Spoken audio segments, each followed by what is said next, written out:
The Tales series is a franchise of Japanese RPGs released by Bandai Namco. Starting with Tales of Fantasia in 1995, they recently celebrated the series' 25th anniversary in 2020 and released their latest game, Tales of Arise, globally in 2021. Their popularity has been on the rise in the West ever since the release of Tales of Symphonia on the GameCube in 2004. Numerous mainline and spin-off games have been released in the past 2.5 decades, with each installment marking a new chapter in the franchise. With the rise of mobile gaming, Namco decided to get in on the action with several releases for Android and iOS. The first, Tales of Link, released in 2014, followed by a global release in 2016. Its service ended in 2018. Tales of the Rays was Namco's second attempt at a global release.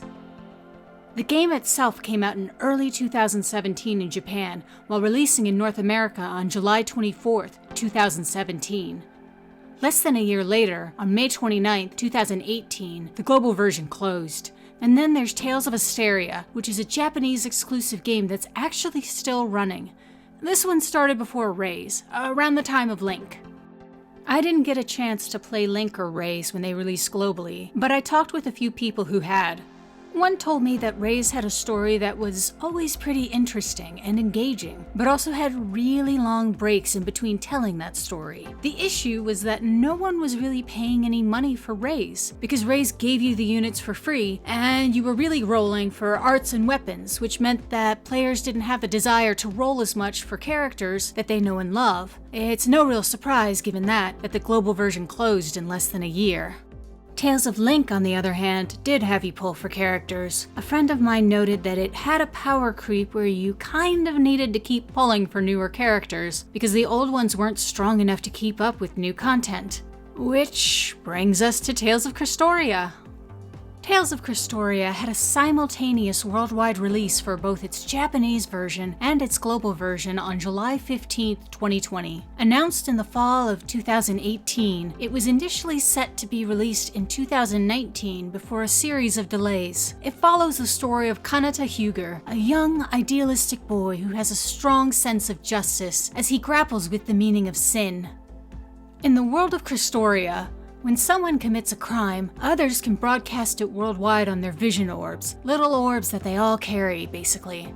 If the court of public opinion deems someone guilty, and spoilers, they usually do, the criminal's own vision orb breaks, and they're hauled off by the mysterious enforcers to parts unknown.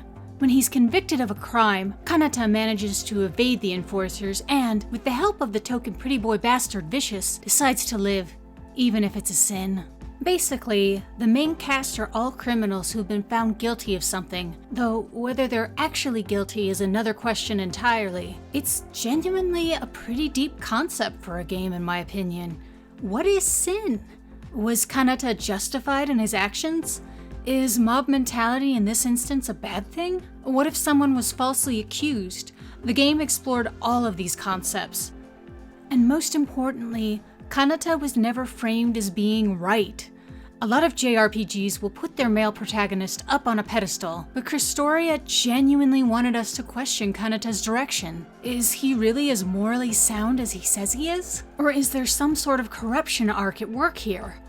And the crime itself isn't just brushed aside.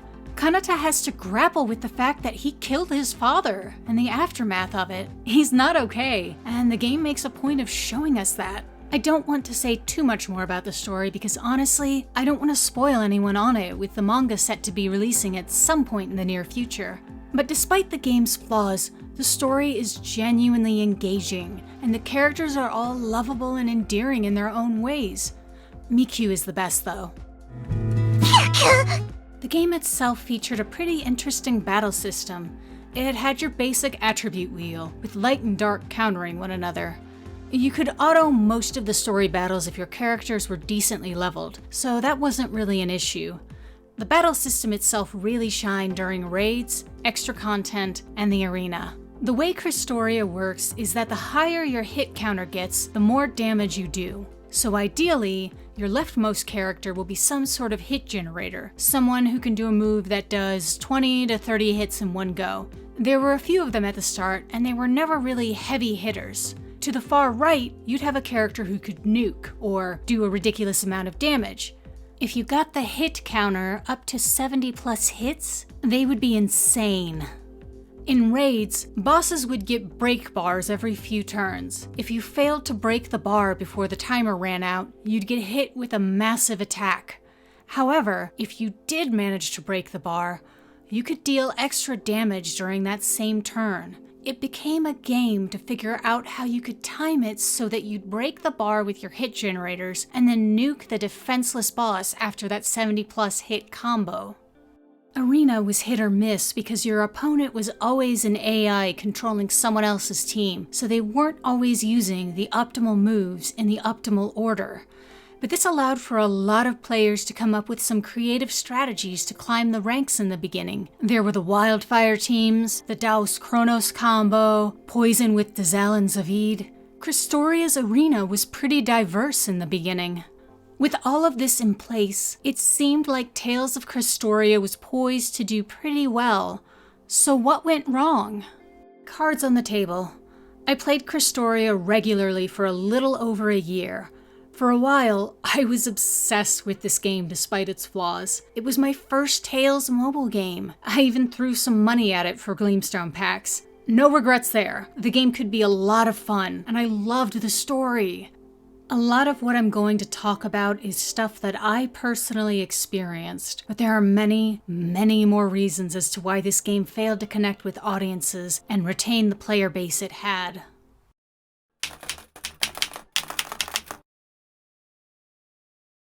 Story chapters for the game were released on a monthly basis. It would either be half a chapter or a side story. This was an opportunity for players to not only experience new story, but also get Gleamstones, the game's currency, from completing each level. The content size would vary though. When it was the first half of a chapter, players would only get the normal versions of the levels. When the second half released, they get the rest of the normal levels, as well as the entire chapter on hard and very hard. This meant that the Gleamstones a player would get for the first half wouldn't be all that much, but they'd get a lot more the following month. In theory, this doesn't seem bad, but in a game with limited time rate-up banners, more on that later, players could miss out on drawing on certain banners due to a lack of Gleamstones unless they spent real-world money. A pity system, where you get the featured character guaranteed on a banner, wasn't implemented until nearly a year in, so it wasn't like people could just save for future banners and be guaranteed their favorite character. It was always a roll of the dice. But that also meant that once players completed the story, they would have to rely on either new story or events for Gleamstones. The Phantom Tower was a great idea. It began as a tower of about 15 to 20 floors with increasing difficulty, and it was genuinely hard to get to the top at first. As the game progressed and more characters were released, Namco seemed invested in updating the Phantom Tower, adding more and more floors and rewards. Once a month, the tower would reset, and players could climb it again to get the rewards. It was a great source of Gleamstones as well as limited time Memoria Stones, but Namco seemed to stop caring about it right around the anniversary. The rewards remained stagnant, and the tower became entirely too easy. What was once something that the players had to really think about became an easy auto-fest. Every couple of weeks, Crestoria would also release an event which was a simple 9-stage side story. They were a way to get acquainted with other characters in the Tales universe and see how your favorites fit into this world, even if they hadn't appeared in the main story yet. You could then complete either event stages or event raids to gain currency for a shop, where you could get things like materials to level up your characters, or a special limited time Memoria Stone released with the event, which were basically like character boosters. Some could help your character hit their overlimit faster, while others increased their evasion rate. The problem was that each event was a grind fest, and as time went on, some of the event stories became, well, let me just describe one real quick. An ominous melody featured a fan favorite from Tales of Graces, Richard, and Rowan from Tales of Xillia. So they're in exile, and basically, Richard's being targeted by an assassin, but he's totally clueless. And Rowan's like, "Stay here, your highness, I'll run tea errands." So Rowan goes off to shank an assassin or whatever, and runs into Luke and Alicia, who the players met during the main story, side story, or whatever. And stuff happens, and Luke's like, "No, don't shank the assassin, there's more going on here." And Rowan is like, "Well, fine." And stuff gets resolved, and then Richard gets his tea. Yeah, that's it. Richard doesn't do anything. But, here's the stone with his face on it. You wanted him to be more involved? Get out. That wasn't the worst of it, though. Some of the events were pretty uninspired or just plain recycled assets from other games. Not that this game is a stranger to recycled assets. And in hindsight, maybe that should have been assigned to all of us from the start. The very worst part of it, though, was that it took nearly a year for Crestoria to allow players to skip stages. People had to manually play through the stages, and while auto exists, it took forever. I'll touch on why event raids were painful in a minute, but needless to say, the events where you do raids instead of levels were sometimes even worse. Something else that could have been cool but wasn't were the spirit blessings. The idea was you'd face off against an elemental spirit and work your way through several stages, strengthening the buffs that the spirit would give to a certain element. When you finish the stages, you get to do a battle where the goal is to inflict as much damage as possible. That way, you can go through and work on unlocking the spirit's grid for even more perks. You could equip this spirit to your team and use it everywhere, even the arena. This would have been a great way for Namco to boost elements that were seen as weaker, like water or wind. So of course, the first spirit released was the fire spirit, Ifrit. You know, because fire could use all the help it could get. 2 months later, they released Gnome, and then nothing was announced until the game closure announcement. Without any communication from the devs, players were left in limbo. Would other spirits be released? When would they be released? What could we expect in the long run? In retrospect, it just seems like there wasn't a lot of thought put into their release. With all the over-the-top fire units that had been released, Spirit Trials would have been a great opportunity to provide viable counters. Instead, they just made Kanata go brrr even more. Other than that, what sort of content was there? Most players would do their dailies, which were completing 5 quests, 1 raid, 1 arena battle, 1 power-up quest, 1 god quest, using support characters at least once during any of those quests, and then pulling on their free friendship summons. That was it, while the banners would rotate every couple of weeks. The content well was dry, and what did release was either so sporadic that players didn't know what to expect, or something that could be banged out pretty quickly. Unless Namco threw up the Grindfest wall, but we'll get to that.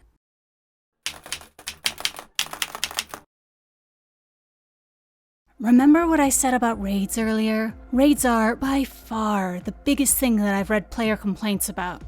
See, you can only get certain character unit boosting items from raids, but when you're trying to get said character or unit boosting items, it's not like you can really solo the raid boss. As the name implies, these are meant to be done by multiple players. The problem is that more powerful players can easily solo the bosses. However, more powerful raids are time limited per player. For the most part, you could get 3 a day. Some only appear on certain days too. So these players would join other raids, nuke the boss with their powerful units, and reap the rewards. The problem is, rewards are basically proportional. There's a more complicated system in calculating it, but the more damage you did, the more you got. Your contribution mattered. You could get 10 people joining a raid, 1 guy nukes, and maybe 2 or 3 other people get any sort of substantial reward from what they were able to contribute, while everyone else is left with scraps, or in some cases, nothing. Players starting these raids would often have to try and get as far as they could on their own before sharing the raid. The problem with this is that other players are less likely to join a raid that isn't at near full health for the aforementioned contribution reason. So sometimes, these raids would actually time out before being defeated, and a player would have wasted their raids for the day or even week. It was rough. This made it especially hard for players starting later on to get the materials they needed to boost their characters. Namco did at least do a shift with some of the materials, putting them in the regular levels instead so everyone could easily grind a character to level 100 and make them viable in raids and PvP. But for everything else, especially the Mania raids with the higher SSR Memoria Stone drop rates, good luck. I actually had a secondary account on this game for a hot minute, and it was near impossible to boost certain characters without running and carrying them in raids with my main. Later, that account would be the account that I'd run evil raids from for myself, because it was downright impossible to get a substantial amount of Transcendent board materials otherwise. Some people were just killing the bosses way too fast. And this was in part because some players were using emulators to break the game in order to get ahead. So basically, you could uncap the game's frame rate in an emulator, making Crestoria go much faster depending on how powerful your computer is. And this isn't a huge problem in theory, until we get to the co-op stuff. Players using these exploits could nuke a raid much faster than a normal player, reaping all the rewards in the process. As is, some normal, non-emulator using players could solo top-tier raids in 3 to 4 turns, so people using emulators could go even faster than that. And Namco did nothing about this. It just never got addressed, so I guess they were cool with it? Neat.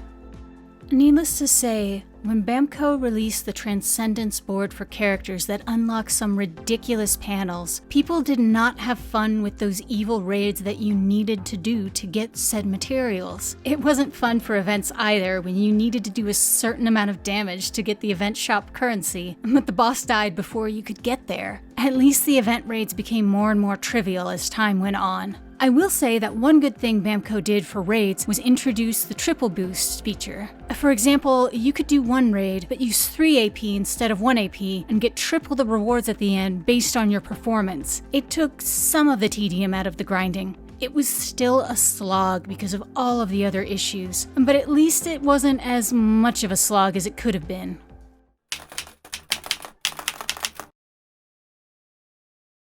Crestoria wasn't exactly known for giving out rewards proportional to the effort put in.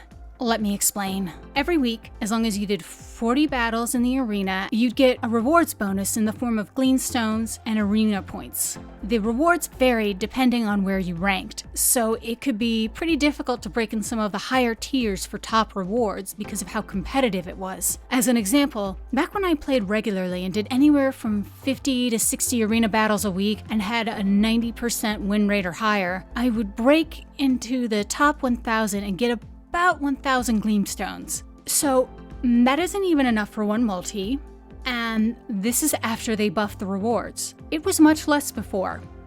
Arena very quickly becomes a chore that isn't much fun since you're playing against the AIs who are using the same team, more on that later, over and over. And once you get high enough in the rankings, hitting auto and calling it a day isn't exactly going to cut it thanks to Crestoria's stellar AI. And needless to say, unless you're a top tier player who's probably spending gleamstones to recharge their arena tickets to get higher in the ranking, you're not going to get some of the better rewards. Beyond the arena, the daily logging calendar gave players 350 gleamstones per week. That's like Namco throwing pennies at players. Here, have some gleams.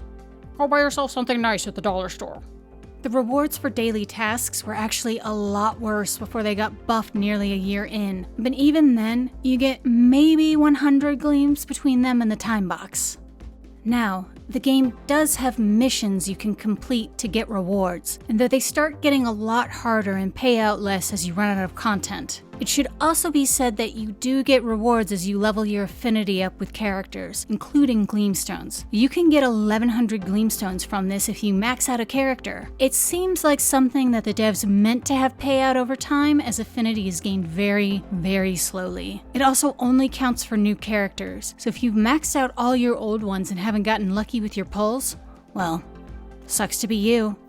They did release some cool limited rewards, like Choose a Stone tickets where you could choose an older character. You could also get some summon tickets on an incredibly outdated and diluted banner. And good luck getting any SSR tickets from anything though.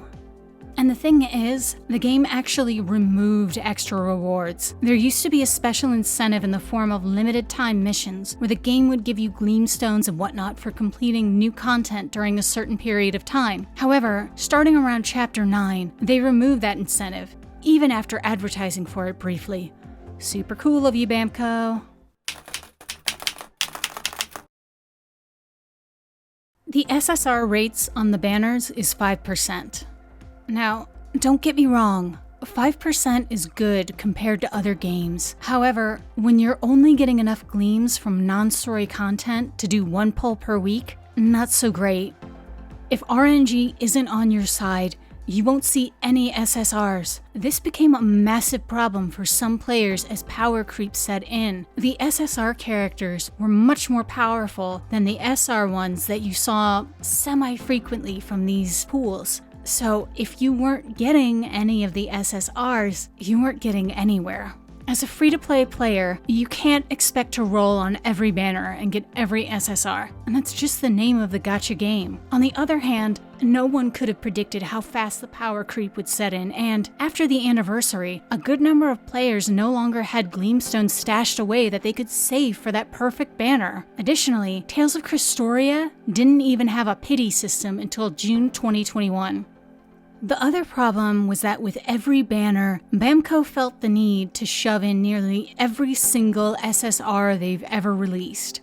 So of that 5%, while you had a higher chance to pull the featured unit, there was still a huge chance at pulling something you don't even want. This would be understandable if there wasn't another banner constantly running with all the first-gen units in it. Why didn't they remove them from the SSR pool to add value to the new banners? Because money. It's because of money. That's why. It's greed. It's just greed. This was a problem because you needed 5 copies of a character to unlock their awakened skill. Some units weren't that great until you got 5 copies or used awakening stones to unlock their full potential. It was, in theory, fun and something to work towards, but short of rolling on a banner with the rate up for that character, good luck getting the copies you need. Players could purchase awakening stones from the shard shop, but only at an absurd price, save for 1 cheap one every month, which only got added in after a while. Crestoria really needed to balance their banners better with their gleamstone output to players. As is, some players were lucky enough to get to do a single multi each week if they collected their arena rewards and ranked high enough along with doing all their dailies, only to go roll the dice on an incredibly diluted banner to get a newer unit and hopefully stay competitive so they could keep ranking high enough in their arena to collect their rewards, and you get the idea.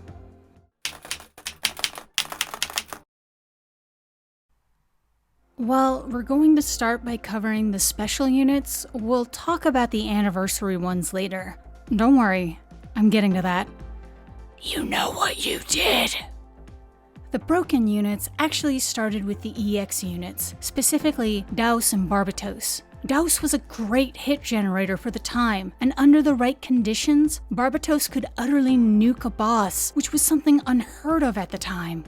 There were a lot of decent counters to them though. Daus didn't have any evasion panels on his Ascension board, so you were guaranteed to hit him unless he had an evasion Memoria stone. Barbatos, meanwhile, was a glass cannon, but because they were EX units, they were only on a particular banner that ran for a limited amount of time, usually for about a week. And because the pity system wasn't introduced until nearly a year after their release, players weren't even guaranteed to get these characters no matter how much they pulled. So while they were broken, and mostly if you knew how to use them properly, it wasn't like every single player was running them. Around the beginning of 2021, Crestoria ran the half anniversary event where they released 3 new units from the story: Forte, Acid, and Machina. These guys were a bit nuts if you powered them up and knew how to use them. Forte had an ability that could boost the entire party's attack and crit rate, and he was a good hit gen. Acid was a much needed water attacker, and also a good hit gen. And Machina? Machina was the queen of nukes. For a while there, the Machina Cleave team was a staple in the arena. The idea was simple. You'd have someone, usually Forte, boosting the party's attack and crit. The next 2 units would get the hit counter up, and then Machina would guilty masharoo people into oblivion. If her Ascension board was entirely unlocked, unless another character had really good evasion, everything died. It was an easy way to smash through Arena quickly, but it was also the start of Arena becoming very, very boring. At the very least, it was possible to counter any Machina Cleave teams. Like Barbatos, she's a bit of a glass cannon and fairly easy to take out first turn in the arena. Also, what made her incredibly viable in PvP did not always translate over to raids, and there was the smallest bit of balance there, something that would be sorely missing when the anniversary rolled around. As for everything else, they're generally split into generations. There's first gen, second gen, and third gen units. First gen are the ones that were released at or around the start of the game, up through the half anniversary. Second gen sees a jump in stats and awakened abilities, but it wasn't too noticeable. You could run either in raids and not notice too much of a difference. It was the kind of boost you'd expect in a game that was heading towards its first anniversary. And then came the third gen units, which just popped off from the get-go. Their awakening skills were broken. If you look at Summer Colette, her awakening gives a massive boost to her element's attack at a certain hit count, which, she could hit on her own if she was fully awakened. Add to that the fact that Summer Colette was tanky with a skill that could heal herself for 40% every 3 turns. Good luck fighting her. Summer Reed was almost as bad. Most of the third gen units had at least one skill that could massively ramp up the hit counter, helping them outshine older units in an instant. And if they were awakened, it was a huge problem. Starting with the summer 2021 units, it was like something stupid broken got released every 2 weeks. And if you didn't get them, good luck in the arena. Remember what I said about the hit counter earlier? Where 70 hits would be insane? Yeah, when maxed out entirely, Flynn could get the hit counter up to 72 hits on his own. But hey, you know what? It's okay. Namco decided to throw the game a bone and release their first SSR that was free. And not only could you get this character for free, but you could get him fully awakened, max leveled, and transcended. This seemed a little too good to be true. Well,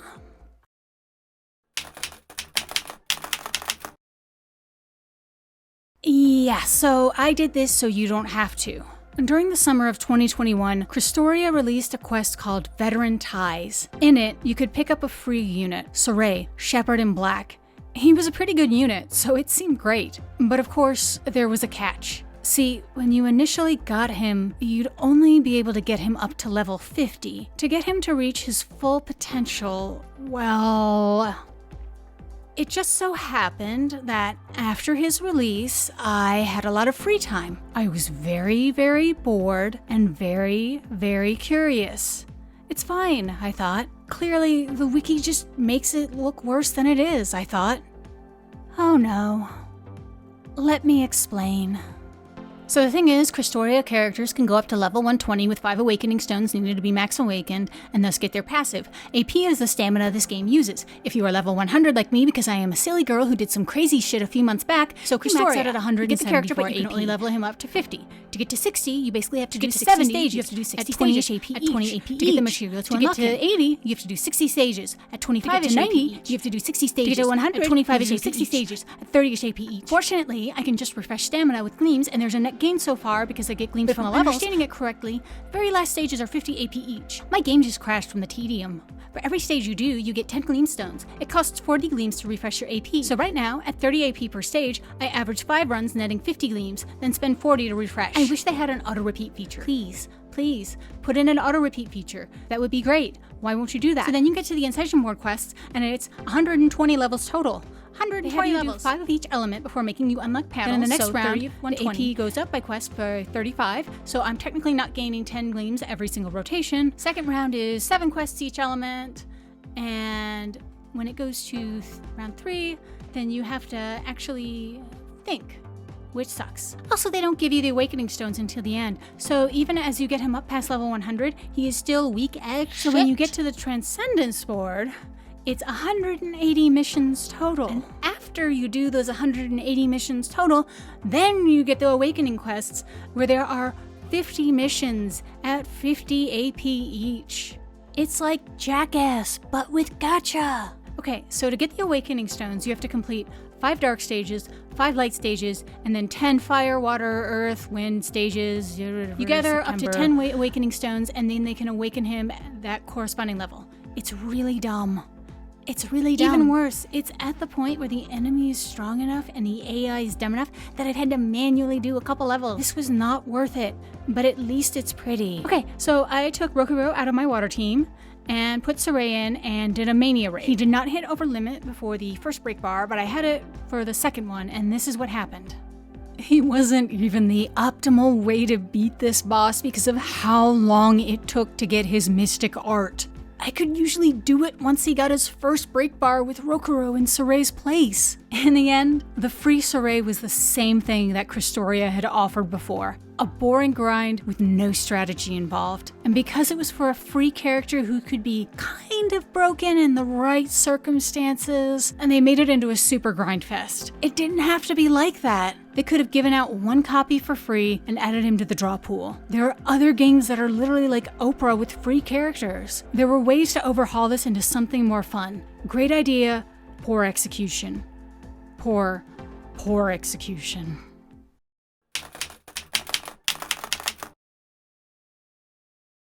In July of 2021, Crestoria launched its first anniversary campaign. They released a banner with one featured unit, Kanata with his awakened blood sin. The previous story content had featured this version of Kanata, so players had been expecting it. And there was just one tiny problem. That story content also featured awakened Mizella and Vicious, who were nowhere in sight on the banner. Was Kanata the only anniversary unit? He certainly seemed broken enough to be, but the banner was slated to run through August, which made some people suspicious. Namco said nothing. A week later, awakened Mizella dropped on her own banner, which was identical to Kanata's, except for the fact that it didn't have him on it. And a week after that, awakened Vicious dropped to the same circumstances. Namco was running 3 separate banners on Crestoria for these anniversary units. Additionally, to get the guaranteed character, you would have to get 100 medals from the banner. It was slightly less than the usual pity benchmark, but that wasn't saying much when there were 3 separate banners with little announcement from the devs. And to say that people were annoyed by this is an understatement. It wasn't Namco's shadiest business practice by far, but it's definitely up there. Anyway, the units were totally broken. The 3 banners thing could have been a good way to keep them from proliferating throughout the game if, 1, they weren't units that everyone wanted anyway because of their role in the story, their design, and just how generally loved they all were, which was a testament to the writing for this game.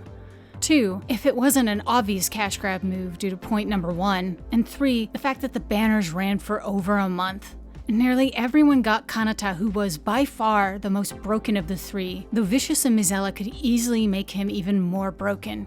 See, Kanata's awakening skill adds an absurd amount of attack to his already absurd attack. His boards only boost his stats even more, especially when an enemy is debilitated. So Look, I'm just going to play this video of when I went to do the Transcendent battle with Mythos while getting footage for this video. He's not even on Element here.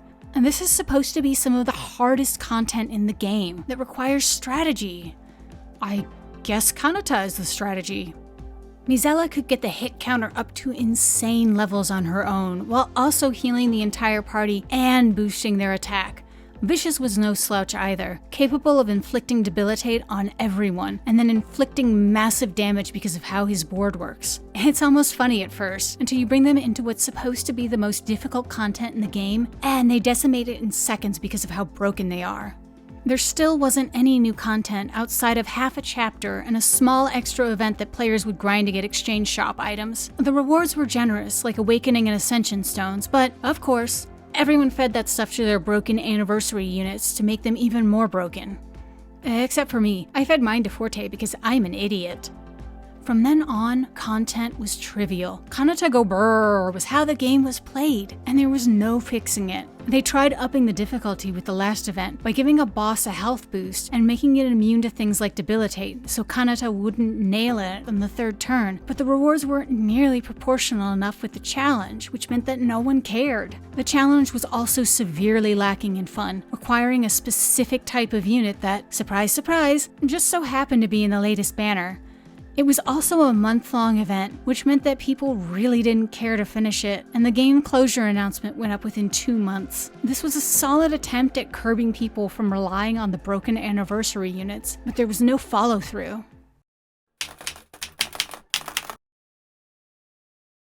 As I mentioned earlier, this isn't an exhaustive list. In retrospect, it's no surprise that Crestoria is closing down after being open for only a little over a year. The story will continue on in the form of a manga at least, but it's a shame. I genuinely would have loved to travel more with these 6 criminal idiots. I didn't even need all of the Tales crossover stuff, even if it was a lot of fun and really did add to the story. Seriously, Tales, you can't just reveal Yuri and then go, "Game's cancelled!" And despite all of the above, Namco released Tales of Luminaria in November 2021 worldwide. I don't know if it's good or not because I swore off Tales games after my Crestoria experience, and horror stories from other friends about the previous Tales mobile games. If it had been supported better, with the devs being more conscientious of balance and content and fun gameplay versus grindfests, would Crestoria have had a chance to reach its 2nd anniversary? I'd like to think so. Because mostly, I just want to know how broken Cask would have been. Come on, Namco. You can tell us.